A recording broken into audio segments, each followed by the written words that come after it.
मेरी शादी को अभी 1 ही महीना हुआ था कि मेरे शौहर का इंतकाल हो गया। मुझे इस बात का बहुत दुख हुआ कि मेरे तो अभी कोई अरमान भी नहीं पूरे हुए थे कि मेरा शौहर इस दुनिया से चला गया। मैंने इद्दत अपने ससुराल के घर ही गुजारी। इस दौरान मेरा देवर मेरे गले लगता और मुझे कहता कि भाभी हौसला रखें, सब कुछ ठीक हो जाएगा। उसके गले लगकर मैं अपने शौहर का दुख भूल जाती। एक दिन घर पर कोई नहीं था। मेरा देवर मेरे कमरे में आ गया। मैं उस वक्त बेड पर बैठी हुई थी। वो मेरे पास आया और मुझे गले से लगाकर बोला, भाभी मुझे पता है कि आपके अरमान पूरे नहीं हुए और आपकी बहुत सारी ख्वाहिशात हैं जिनको पूरा करने के लिए आप तड़पती रहती हैं, लेकिन आप फिक्र मत करें, मैं आपकी तमाम ख्वाहिशात को पूरा करूंगा। इसके साथ ही उसने मुझे बेड पर लिटा लिया और फिर पूरा घंटा मेरे साथ। मेरा नाम इफ़त है, मेरी उम्र 20 साल है। अभी मेरी शादी को 1 महीना ही हुआ था जब मेरे शोहर का इंतकाल हो गया। शोहर की वफात के बाद मैं कुछ देर ससुराल में रही। फिर मेरे माँ बाप ने कहा कि हमारे साथ चलो अपने घर, लेकिन मैंने जाने से इनकार कर दिया क्योंकि मैं अपने माँ बाप पर बोझ नहीं बनना चाहती थी। वो पहले ही गरीब थे, बहुत मुश्किल से उन्होंने मेरी शादी की थी, इसलिए मैं दोबारा घर वापस जाकर उनकी मुश्किलात में इजाफा नहीं करना चाहती थी। मेरे ससुराल वाले बहुत अमीर थे। मेरे मरहूम शोहर का एक ही भाई था जो मेरे शोहर से 3 साल छोटा था। मेरे शोहर के मरने के बाद मैं चाहती थी कि मेरी सास मेरी शादी देवर के साथ कर दे, इसलिए मैं अपने देवर को मुतासिर करने के लिए उसके सामने अच्छे अच्छे कपड़े पहनती, उसके सारे काम करती और अपनी सास की भी खूब खिदमत करती। मैं चाहती थी कि मेरी सास मुझे घर से निकालने की बजाय अपने छोटे बेटे से मेरी शादी कर दे। मेरी सास बहुत खुश थी कि मैं पूरे घर को संभाल रही हूँ और देवर का भी ख्याल रख रही हूँ, इसलिए वो भी मेरे साथ बिल्कुल ठीक थी और मुझे दुआ देने लगी कि अल्लाह तुम्हें हमेशा खुश रखे और मेरी दूसरी बहू भी तुम्हारे जैसी अच्छी हो। ये बात सुनकर मुझे थोड़ी फिक्र होने लगी कि कहीं मेरी सास देवर की शादी किसी और लड़की से न कर दे। मुझे कैसे भी करके अपनी सास को आराम करना था और उसके साथ साथ मुझे अपने देवर को भी अपनी तरफ माइल करना था। मेरा देवर बहुत खूबसूरत और ज़हीन था। मेरा उस पर दिल आ गया। वो कनाडा पढ़ाई करने चला गया। मैंने सोचा कि अगर मैं अपने घर चली गई तो गुर्बत भरी जिंदगी ही गुजारनी पड़ेगी, इसलिए मैंने सोचा कि अगर मैंने देवर को हासिल कर लिया तो मेरी सारी महरूमियां दूर हो जाएंगी और मेरे इस घर पर कदम भी मजबूत हो जाएंगे और फिर सास की मौत के बाद इस घर की मैं अकेली मालकिन बन जाऊंगी और अपनी बाकी की जिंदगी आराम से गुजारूंगी। मेरी सास अपने छोटे बेटे से बहुत प्यार करती थी और उससे हर बात शेयर किया करती थी। एक दिन हम टीवी लॉन्च में बैठे हुए थे जब मेरी सास कहने लगी कि मैं अपने छोटे बेटे के लिए लड़की ढूंढ रही हूँ, अब मैं उसकी शादी करना चाहती हूँ। मैं दिल ही दिल में सोचने लगी कि मैं जो दिन रात नौकरानियों की तरह इनके सारे काम करती थी, मेरे इन कामों से खुश होकर मेरी सास कहेगी कि मैं तुम्हें एक बार फिर से अपनी बहू बना लेती हूँ। लेकिन मेरी सास ने लड़की ढूंढने वाली बात करके मेरी सारी उम्मीदों पर पानी फेर दिया था। एक दिन मेरी सास और मैं एक पीर साहब के पास गए। मेरी सास न जाने कब से इस पीर बाबा के पास आ रही थी। वो हर जुमेरात को पीर साहब के पास आती थी। हम जैसे ही वहाँ पहुँचे तो एक जवान लड़की भीख मांग रही थी। उसको आंखों से नजर भी नहीं आता था। मेरी सास को उस पर तरस आ गया और उससे पूछने लगी, बेटी तुम्हारे साथ क्या हुआ है, तुम यहाँ पर क्या कर रही हो और तुम्हारा घर कहाँ है। मुझे इस बात की समझ नहीं आ रही थी कि मेरी सास एक मांगने वाली के पास बैठकर उससे इस तरह के सवाल क्यों कर रही है और फिर उसे कहने लगी कि बेटी मुझे माफ कर दो, ऐसे जैसे वो उसको जानती थी। फिर कहने लगी कि बेटी मेरे साथ मेरे घर चलो, लेकिन वो लड़की गुस्से में लग रही थी। वो कहने लगी कि मैं आपके साथ नहीं जाऊंगी, आपकी ही वजह से तो मैं यहाँ तक पहुँची हूँ, इसलिए मैं आपको माफ नहीं करूंगी। मेरी सास रो रो कर उसे माफिया मांगने लगी और फिर उसे कहने लगी कि तुम जैसे कहोगी अब वैसे ही होगा, बस तुम मेरे साथ चलो। मेरी सास उसे अपने साथ ले आई। मैंने अपनी सास से पूछा कि अम्मी जान आप किसको अपने साथ ले आई हैं? तो मेरी सास ने मुझे बस इतना बताया कि वो इस लड़की की शादी अपने छोटे बेटे से करेंगी। ये बात सुनकर मेरे कदमों तले से जमीन निकल गई क्योंकि मुझे मेरे ख्वाब पूरे होते हुए नजर नहीं आ रहे थे। मेरी सास ने मुझे इतना बताकर कहा कि आप मुझसे कोई और सवाल मत पूछा। मुझे अपनी सास की इस बात पर बहुत हैरत हो रही थी। वो एक भीख मांगने वाली लड़की से अपने बेटे की शादी कैसे कर सकती है और वो भी उस लड़की से जो अंधी भी है। लेकिन मुझे महसूस हो रहा था कि मेरा देवर जो कनाडा में डॉक्टर बन रहा था वो कभी ऐसी लड़की को पसंद नहीं करेगा जो भीख मांगती हो। फिर कुछ अर्सा बाद मेरा देवर पाकिस्तान आ गया और उसके आते ही शादी की तैयारियां शुरू हो गई। मेरा देवर भी शादी के लिए राजी हो गया। मैं बहुत हैरान हुई कि भला शायान शादी के लिए इतनी जल्दी कैसे राजी हो सकता है, उसे वो अंधी और बेकारन लड़की कैसे पसंद आ सकती है। फिर मैंने सोचा कि शायद मेरी सास ने शायान को ये नहीं बताया कि उन्होंने किस लड़की का रिश्ता उसके लिए देखा है। मैंने बहुत कोशिश की कि अपने देवर को किसी तरह उस लड़की के बारे में बता सकूं। मैं चाहकर भी अपने देवर से ये बात नहीं कर पा रही थी। फिर आखिरकार एक दिन मुझे मौका मिल ही गया और मैंने अपने देवर को भड़काने की पूरी कोशिश की। मैंने उसे बताया कि शायान तुम्हारी माँ ने तुम्हारे साथ धोखा किया है, वो तुम्हारी शादी किसी भीख मांगने वाली लड़की से करना चाहते हैं। मेरी बात सुनते ही शायान ने मुझसे कहा, भाभी आप इस बात की फिक्र मत करें, मुझे अम्मा पर पूरा भरोसा है, वो कभी भी मेरे साथ गलत नहीं करेंगी। उसकी ये बात सुनकर मैं चुप हो गई। जब शादी का वक्त हुआ और मेरे देवर ने उस लड़की को देखा तो उसके चेहरे पर ऐसी खुशी चमकने लगी जैसे पता नहीं उसे कौन सी बड़ी खुशी मिल गई हो। वो बहुत ज्यादा खुश हो गया था और उसकी खुशी देखकर मैं बहुत हैरान थी। कि आखिर वो एक अंधी और भीख मांगने वाली लड़की को देखकर इतना खुश कैसे हो सकता है। मेरी परेशानी बढ़ती ही जा रही थी। मुझे कुछ समझ नहीं आ रही थी कि आखिर हो क्या रहा है। मेरी आंखों के सामने ही मेरा देवर अपनी बीवी का हाथ पकड़कर अपने कमरे में चला गया। मेरे सारे सपने चकनाचूर हो गई। फिर मेरी सास ने मुझे हुक्म दिया कि अपने देवर और देवरानी की सारी जिम्मेदारियां अब तुम्हें ही उठानी पड़ेंगी, क्योंकि वो अंधी है और उसे कुछ भी नजर नहीं आता, इसलिए उसके खाने पीने और दूसरे हर काम की जिम्मेदारी तुम्हारे सर पर है। मुझे ये सुनकर बहुत गुस्सा आया। पहले मैं अपनी सास के सारे काम करती थी, अब उन्होंने मुझे देवरानी की नौकरी पर भी लगा दिया था। मैंने हिम्मत करके अपनी सास से बात करने का फैसला किया और उनके कमरे में चली गई। मैंने उनसे पूछा कि आपने मेरे बारे में आखिर क्या सोचा है? आप कब तक मुझे नौकरानी बना कर रखेंगी? पहले तो मैं सिर्फ आपके काम करती थी, अब तो आपने एक अंधी लड़की को भी मेरे सर पर लाकर बिठा दिया है। आप मेरे शोहर की माँ थी, इसलिए मैं आपकी खिदमत करती थी, और मैं इस अंधी बिकारन लड़की के नौकरानी नहीं बन सकती। मेरी सास ने कहा कि मेरे पास आकर बैठो, मैं तुम्हें कुछ बताना चाहती हूँ कि वो लड़की कौन है। मुझे अपनी सास पर बहुत गुस्सा आ रहा था और मेरा जरा भी दिल नहीं कर रहा था कि मैं उनके पास आकर बैठूं। मेरा दिल चाह रहा था कि मैं इसी वक्त घर छोड़कर चली जाऊं, क्योंकि मैं अपने मकसद में नाकाम हो गई थी। मुझे उनकी कोई भी बात सुनना गवारा नहीं था, लेकिन मैं मजबूर होकर उनके पास बैठ गई। मेरी सास ने मुझे बताया कि ये शयान की कनाडा जाने से पहले की बात है। इस लड़की का नाम अनाया है और ये हमारे मोहल्ले में ही रहती थी और शयान इसको पसंद करता था। अनाया भी शयान को पसंद करती थी। शयान ने कई बार मुझसे कहा था कि मेरा रिश्ता लेकर अनाया के घर चली जाओ, पर वो लोग बहुत गरीब थे और मैं शयान का रिश्ता बहुत अच्छे खानदान में करना चाहती थी जो हमारे जैसा हो। शयान ने मुझे बहुत बार कहा और मुझे बहुत समझाया कि हमें रिश्तों को पैसे में नहीं तोलना चाहिए, पर मेरी समझ में ये बात नहीं आती थी। मैं अनाया के घर चली गई और उसके माँ बाप को समझाने लगी कि अपनी बेटी से कहो कि मेरे बेटे से दूर रहे, वरना आप लोगों के लिए अच्छा नहीं होगा। मुझे पता है कि आपकी नजर मेरी दौलत पर है, इसलिए आपकी बेटी ने मेरे बेटे को फंसाने की कोशिश की है, पर जो लोग आप चाहते हैं वो बिल्कुल भी नहीं होगा। मैं ऐसा कभी भी नहीं होने दूंगी।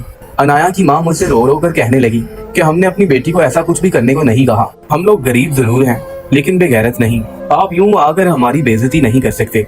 खुदा के लिए हम पर रहम करें और यहाँ से चले जाएं। उस औरत ने मुझसे कहा था कि मैं आज के बाद अपनी बेटी को आपके बेटे से नहीं मिलने दूंगी, आप बेफिक्र होकर अपने घर चली जाएं।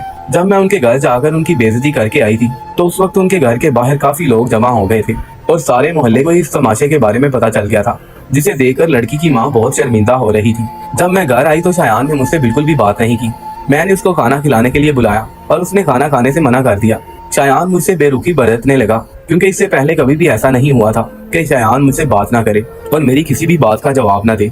शयान मेरा बहुत फरमाबरदार बेटा था, लेकिन फिर मुझे बाद में पता चल गया कि उस लड़की ने फोन करके शयान को सब कुछ बता दिया था कि मैं उनके घर जाकर कैसे उनके घर वालों को बेइज्जत करके आई हूँ और पूरा मोहल्ला कैसे उन पर थू-थू कर रहा है। अगले दिन जब शयान घर से बाहर जा रहा था तो मैंने उससे पूछा कि कहाँ जा रहे हो। उसने मुझे बताया कि मैं अनाया से मिलने जा रहा हूँ। मैंने उसको बहुत रोका। मैंने उसको कहा कि मैं उस गरीब लड़की से तुम्हारी शादी हरगिज नहीं कर सकती, उसकी नजर सिर्फ तुम्हारी दौलत पर है। शयान मेरी सारी बातें सुनकर बाहर चला गया और उसने मुझे किसी भी बात का जवाब नहीं दिया। थोड़ी देर बाद जब वो वापस आया तो बहुत रो रहा था। वो अपने कमरे में चला गया। उसने कमरे में रखी हर चीज तोड़ दी। ऐसा लग रहा था जैसे उसे दौरा पड़ रहा है। मैंने उसके कमरे का दरवाजा खटखटाया पर उसने मुझे जवाब तक नहीं दिया और खुद को कमरे में बंद कर लिया। उसने पूरा दिन कुछ ना खाया। शयान की ये हालत देखकर मुझसे बिल्कुल भी रहा नहीं जा रहा था, क्योंकि मैं उसकी माँ थी। वो मुझे अपनी जान से भी ज्यादा अजीज था, लेकिन मैं अपनी जिद पर भी अड़ी रही। मैं उस लड़की को और उसके घर वालों को इस शहर से निकाल देना चाहती थी, क्योंकि मुझे ऐसा लगता था कि अगर वो लोग यहाँ से चले गए तो शयान उस लड़की का पीछा छोड़ देगा और इस तरह ऐसा वो उस लड़की को भूल जाएगा और फिर सब कुछ नॉर्मल हो जाएगा। शयान ने अपने आप को कमरे में बंद कर रखा था। मैं फिर से उस लड़की के घर चली गई। मैंने उस लड़की के माँ बाप को कहा कि आप लोग इस शहर को छोड़कर कहीं दूर चले जाएं। इसके बदले आप मुझसे जितना पैसा कहेंगे मैं आपको दूंगी, बस आप अपनी बेटी को कहो कि मेरे बेटे का पीछा छोड़ दे। मेरी ये बात सुनकर अनाया कमरे से बाहर आ गई और मुझसे कहने लगी, आप बेफिक्र हो जाएं, मैं आपके बेटे से कभी भी नहीं मिलूंगी। अनाया ने मुझे बताया था कि आज वो मुझसे मिलने आया था, लेकिन मैंने उसको वापस भेज दिया और उसने ये भी बताया कि हमें आपके पैसे की कोई जरूरत नहीं है। शहर छोड़ने का इरादा हम पहले ही कर चुके हैं। आपका बहुत बड़ा एहसान होगा कि अब आप अपने बेटे को समझाएं कि वो हमारा पीछा ना करे और हमें सुकून से अपनी जिंदगी जीने दे। आपका बेटा ही मेरे पीछे पड़ा हुआ है। वो तो हमेशा ही मुझसे कहता था कि मैं शादी करूंगा तो सिर्फ तुमसे ही करूंगा। मुझे नहीं पता था कि आपकी नजर में पैसा ही सब कुछ है और आपको अपने बेटे की खुशियों से कोई लेना देना नहीं है। मैं जितना शयान से दूर रहती हूँ, शयान उतना ही मेरे करीब आने की कोशिश करता है। उसने मुझे बहुत समझाने की कोशिश की कि मैं अपनी माँ को मना लूंगा। तुम बिल्कुल भी फिक्र मत करो, मेरी माँ मुझे बहुत प्यार करती है और मेरी खुशियों का ख्याल रखेगी। लेकिन मुझे अफसोस है कि शयान इतनी बड़ी गलतफहमी में जी रहा है कि उसकी माँ उसकी खुशियों का ख्याल रखेगी। मैंने अनाया से कहा कि मुझे समझाने या कुछ भी बताने की जरूरत नहीं है। आप लोग जितना जल्दी हो सके इस शहर से दूर चले जाएं। ये कहकर मैं घर आ गई। शायान की हालत बिगड़ चुकी थी। मैंने सोचा कि ये सिर्फ कुछ दिनों की ही बात है, धीरे धीरे खुद ही सब कुछ ठीक हो जाएगा और अनाया को भूल जाएगा। पर ऐसा कुछ भी नहीं हुआ। शायान की तबीयत दिन ब दिन खराब होती जा रही थी। उसने खाना पीना छोड़ दिया था। फिर एक दिन वो बेहोश होकर गिर गया और अनाया का नाम पुकारने लगा। उस दिन मुझे एहसास हुआ कि काश मैं अनाया की शादी इसके साथ कर देती तो शायद आज मेरे बेटे की ये हालत ना होती। उस दिन मेरा बेटा हॉस्पिटल में दाखिल था। जब उसे होश आया तो वो रो रो कर मुझसे कहने लगा कि माँ, मुझे अनाया के पास आना है, खुदा के लिए मुझे उससे मिलवा दे, सिर्फ एक बार मुझे उसकी शक्ल दिखा दे, मैं उसके बगैर मर जाऊंगा। मैं उसको मिलने भी गया था पर उसने न जाने क्यों मुझसे मिलने से इनकार कर दिया और पता नहीं मुझे छोड़कर कहाँ चली गई है। अब शायान को क्या खबर थी कि उसको मैंने ही शहर से निकाला है। शायान उस दिन की बात कर रहा था जब वो अनाया से मिलने गया था और उसी दिन अनाया शहर छोड़कर चली गई थी। मैंने शायान को समझाया कि बेटा सब कुछ ठीक हो जाएगा, जैसे ही तुम ठीक हो जाओगे तो मैं तुम्हारा रिश्ता लेकर उस लड़की के घर चलूंगी। मैं तुमसे वादा करती हूँ कि मैं तुम्हारी शादी अनाया से ही करवाऊंगी। वो कहीं इधर उधर अपने रिश्तेदारों के घर गई होगी, कुछ ही दिनों में वापस आ जाएगी, तुम फिक्र मत करो। शायान मेरी बातें सुनकर कुछ बहल गया और फिर कुछ ही दिनों में वो ठीक हो गया। जब हम घर वापस पहुंचे तो शायान फिर से अनाया से मिलने के लिए गया, लेकिन उनके घर पर ताला लगा हुआ था। शायान घर आकर मुझसे कहने लगा कि माँ, अब तो आप भी राजी हो गई हैं। फिर न जाने क्यों अनाया और उसके घर वाले शहर छोड़कर कहीं चले गए हैं और उनका नंबर भी बंद जा रहा है। मैं उनको कहाँ पर जाकर तलाश करूं? मैंने मोहल्ले के लोगों से काफी बार पूछा है पर किसी को कुछ नहीं पता कि वो लोग आखिर कहाँ गए हैं। मैंने शायान को कुछ ना बताया कि वो लोग मेरे ही कहने पर शहर छोड़कर चले गए हैं, लेकिन पता मुझे भी नहीं था कि वो आखिर कहाँ गए हैं।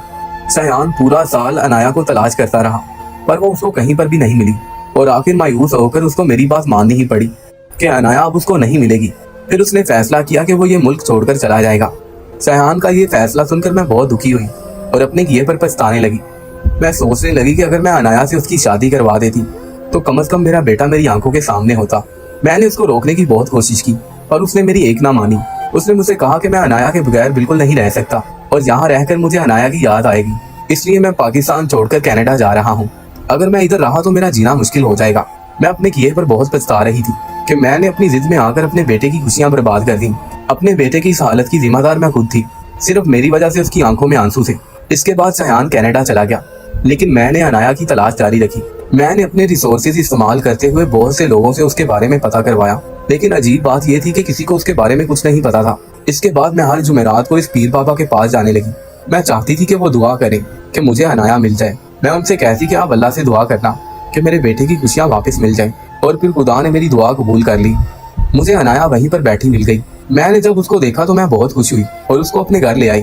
अनाया ने मुझे बताया कि जिस रात वो लोग ये शहर छोड़कर जा रहे थे उसी रात उनके साथ एक हादसा पेश आया, जिसके सबब उसके माँ बाप इस दुनिया को छोड़कर चले गए। अनाया की जान बच गई, लेकिन वो आंखों से अंधी हो गई। ये बात सुनकर मैं बहुत रोने लगी और मुझे अपने किए पर और शर्मिंदगी होने लगी। मैंने उसके पाँव पकड़कर उसे माफिया मांगी। इसके बाद मैंने फैसला किया कि मैं अनाया की शादी शायान के साथ जरूर करूंगी। शायान जैसे ही वापस आया तो वो अनाया को देखकर बहुत खुश हुआ। शायान को खुश देखकर अब मैं भी बेफिक्र हो गई, क्योंकि मुझे एक पल के लिए अपनी जिंदगी में सुकून महसूस नहीं होता था। मेरे पास रुपए पैसे की कोई कमी नहीं थी, मेरे पास अल्लाह का दिया सब कुछ था, लेकिन मेरी औलाद ही खुश नहीं थी। तो फिर मैं इस पैसे का क्या करती? और बेटा, मुझे पता है कि तुम्हारे दिल में क्या था और तुम क्या चाहती थी। मैंने भी ये सोचा था कि अगर मेरे बेटे की जिंदगी में अनाया ना होती तो मैं तुम्हें शायान की बीवी बना देती, लेकिन मैं बहुत मजबूर हूँ। मैं ऐसा नहीं कर सकती जैसा तुम चाहती थी। तुम मेरी बेटियों जैसी हो और तुमने मेरी बहुत खिदमत की है। अल्लाह तुम्हें इसका फल जरूर देगा। तुम जैसा चाहोगी अब मैं वैसा ही करूंगी। अगर तुम दोबारा शादी करना चाहती हो तो मुझे बता दो, मैं तुम्हारे लिए अच्छे से अच्छा रिश्ता लेकर आऊंगी और तुम्हारी शादी किसी ऊंचे खानदान में करूंगी। लेकिन शायान की खुशियाँ सिर्फ अनाया के साथ हैं, वो तुम्हारे साथ कभी भी खुश नहीं रह सकता। फिर मेरी सास कहने लगी कि मेरे पास जितनी भी दौलत है मैं अपनी आधी दौलत तुम्हारे नाम कर दूंगी, आधा हिस्सा तुम्हारा होगा और आधा शायान का। लेकिन फिर भी तुम अपनी जिंदगी का जो भी फैसला लेना चाहती हो उस पर तुम्हारा पूरा हक है। अपनी सास की बात सुनकर मुझे फिर एहसास हुआ कि मैं जो कुछ भी सोच रही थी वो बिल्कुल गलत था।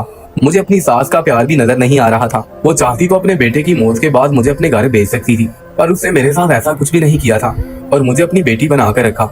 इसके बाद मैंने अपनी सास से कहा कि अब मैं अपनी पूरी जिंदगी आपके साथ ही गुजारूंगी। इस घर में मुझे जो खुशी नसीब होगी वो मुझे कहीं पर भी नहीं होगी। ये सुनकर मेरी सास ने मुझे गले से लगा लिया और मुझसे कहने लगी कि तुम मेरी बेटी हो और हमेशा मेरी बेटी रहोगी।